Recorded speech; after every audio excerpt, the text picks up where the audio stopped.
Hello, so now saya akan bagi kau sama exposure lah. So ini adalah chapter 11.1. 11.1 adalah dimana kita akan belajar pasal pewarisan monohybrid. So apa kau akan belajar sini? Raja kacukan ataupun gambar raja planet. Okay? So dua-dua ni penting lah. So kalau untuk bab 11 form 5, dua-dua ni kau perlu belajar. Kalau dua-dua ni sudah kau dapat buat, supposedly you can master chapter dia lah. Okay. So contoh satu, lukiskan raja kacukan bagi bunga ungu heterozigot dan bunga putih. So asal jadi bang bunga ungu heterozigot, kita tahu yang ungu ni dia adalah merupakan gen dominan. Okay? So kenapa? Sebab first heterozigot. Heterozigot, kalau kau punya genotip untuk heterozigot, memang dia akan satu huruf besar, satu huruf kecil. So huruf besar ni memang adalah gen dominan. So kalau dalam satu alel, kalau Melayu alel kan. So kalau dia adalah heterozigot, gen dominan menunjukkan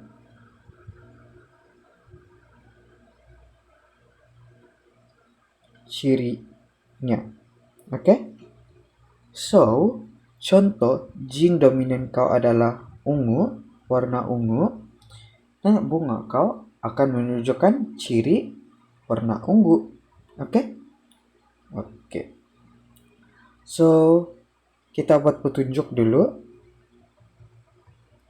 P adalah ungu, P huruf besar, P adalah putih. Kenapa saya buat huruf kecil? Sebab huruf kecil menunjukkan resesif. So ingat, huruf besar menunjukkan ciri dominan, huruf kecil menunjukkan ciri resesif. Oke? So kita sudah buat petunjuk, sekarang kita buat raja kacukan. Raja kacukan mesti ada fenotip. So fenotip adalah ungu, satu ungu, satu adalah putih kan. Sekarang tulis genotip dia. Genotip untuk ungu lah pula adalah P dan P. P huruf besar, P huruf kecil. Since dia bilang sini bunga ungu heterozigot.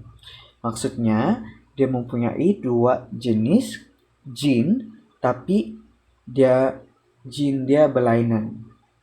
Tapi gen yang dominan lah akan menunjukkan ciri dia. Oke? Menina. Nah, kalau putih pula resesif lah. Kenapa mesti dua-dua gen resesif? Sebab kalau satu dominan lah yang tunjuk ciri. So, untuk menunjukkan ciri resesif, dalam case ini adalah putih, dua-dua mesti adalah gen resesif. Oke? So, sekarang buat meiosis. Mesti tulis meiosis. Kenapa? Meiosis adalah penghasilan gamet. So, dalam Nina, dalam genotip ini kita dapat menghasilkan dua jenis gamet lah. So, tulis gamet. Satu P besar, satu P kecil. Dalam bunga putih, kita cuma boleh menghasilkan satu jenis gamet kan? So, P. So, sekarang kita boleh buat kacukan nggak kena panggil itu? Persenyawaan, sorry. Tulis persenyawaan. So, ini senang aja. Just kau buat cross aja. Oke. So, apa yang saya buat sini?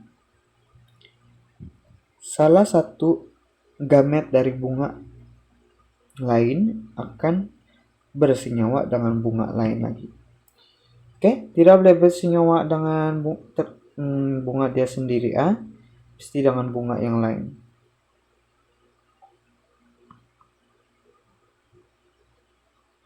Ya Allah. So kita sudah menghasilkan 2 jenis gamet lah.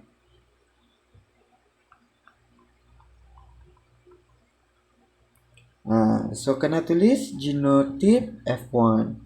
Dia menunjukkan generasi pertama lah.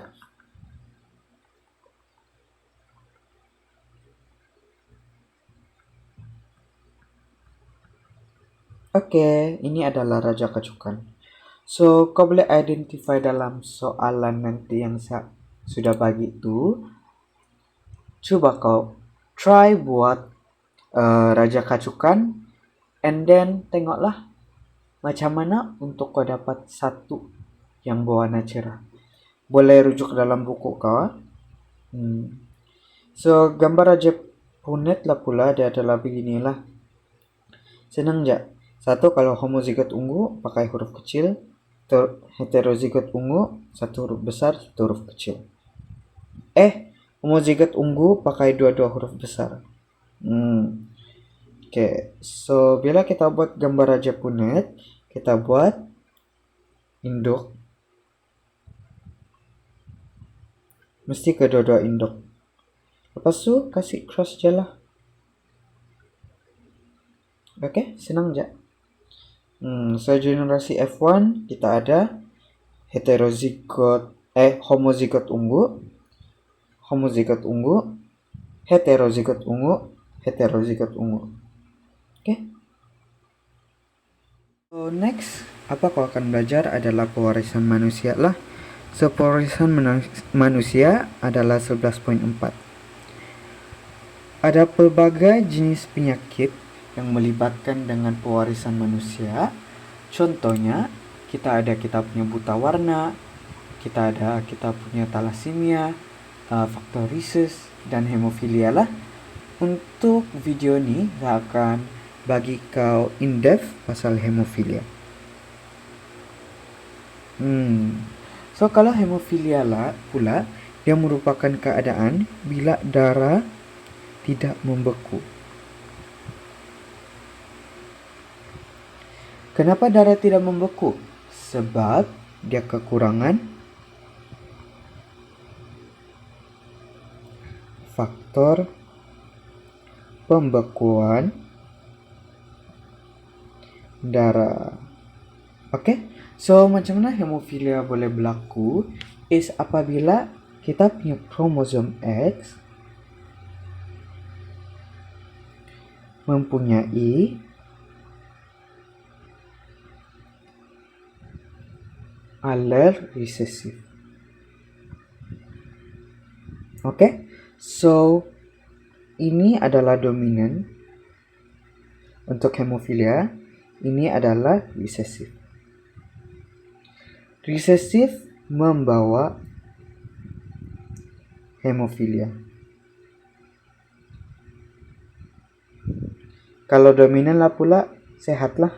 Oke? Sebab hemofilia ni dia merupakan penyakit yang disebabkan oleh alel resesif. Oke? So, bagaimana alel resesif boleh diwariskan kepada warisan ibu bapa adalah alel resesif akan cuma melekat kepada kromosom X. Kromosom Y tiada alel. Tiada akan membawa alel lah apa-apa. So sini adalah kosong. Kenapa? Kalau ikut teori, kromosom Y adalah sangat-sangat pendek. Dia begini. Saya lupa sudah bentuk kromosom Y. Cuma dia sangat pendek lah. So dia tidak boleh membawa terlalu banyak ciri kepada kromosom dia. So kromosom X besar, jadi kromosom X boleh membawa ciri lah. Membawa banyak ciri. So itulah kenapa kebanyakan penyakit macam buta warna adalah disebabkan oleh kromosom X. Okay? So, apa jadi sini adalah kromosom X yang mempunyai alel resesif hadir antara dia kedua-dua ataupun ke salah satu kromosom X. So, ini akan membawa kepada penghidap hemofilia. Kalau kedua-dua kromosom adalah X, ini adalah jantina perempuan. Oke. So, kalau salah satu kromosom X, dia akan menjadi penghidap hemofilia lelaki. Oke. So, keberangkalian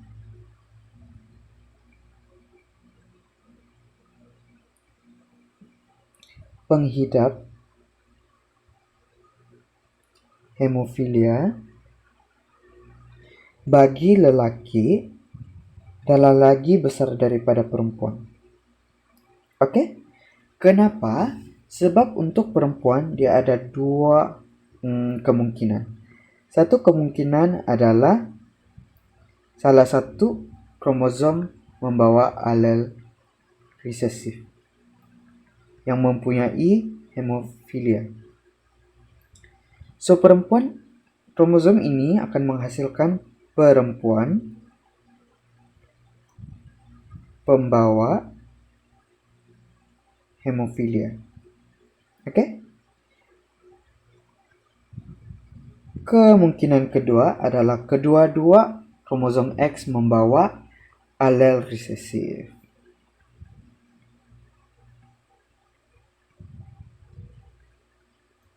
Kalau kedua-dua kromosom membawa alel resesif, barulah dia penghidap.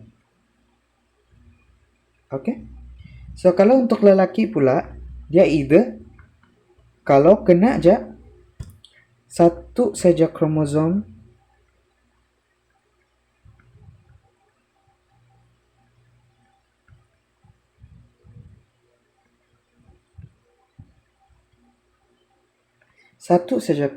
X dengan alel resesif, automatically lelaki penghidap hemofilia.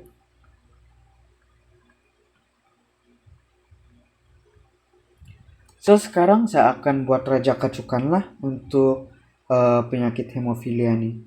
So, raja kacukan untuk penyakit hemofilia dia begini.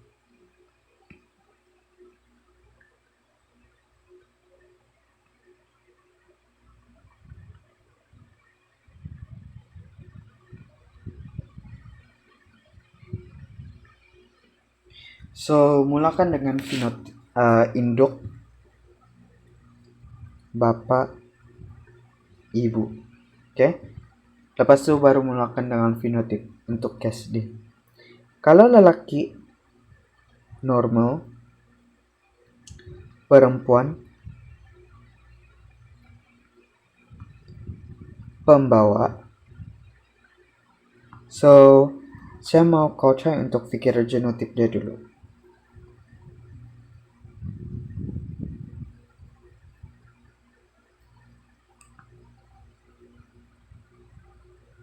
Oke. So, genotip untuk lelaki normal adalah salah satu kromosom X alel memang dominan. So, jika alel dominan, sehatlah. Oke. And Y tidak membawa alel. Kenapa? Sebab kromosom Y tidak mempunyai kebolehan lah untuk membawa alel yang banyak. Kalau untuk perempuan pembawa lah pula salah satu dominan, salah satu resesif. Ingat, yang membawa alel dominan mesti di depan. Oke? Sekarang meiosis, lepas itu gamet.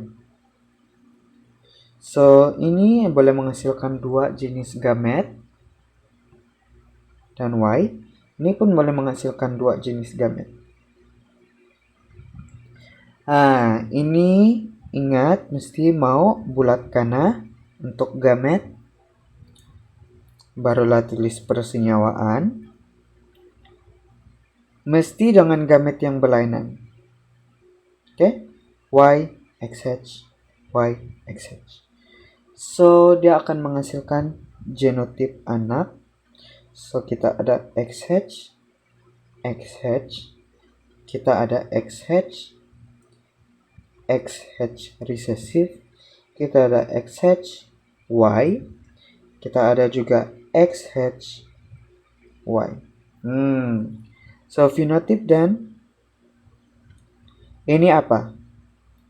Perempuan normal.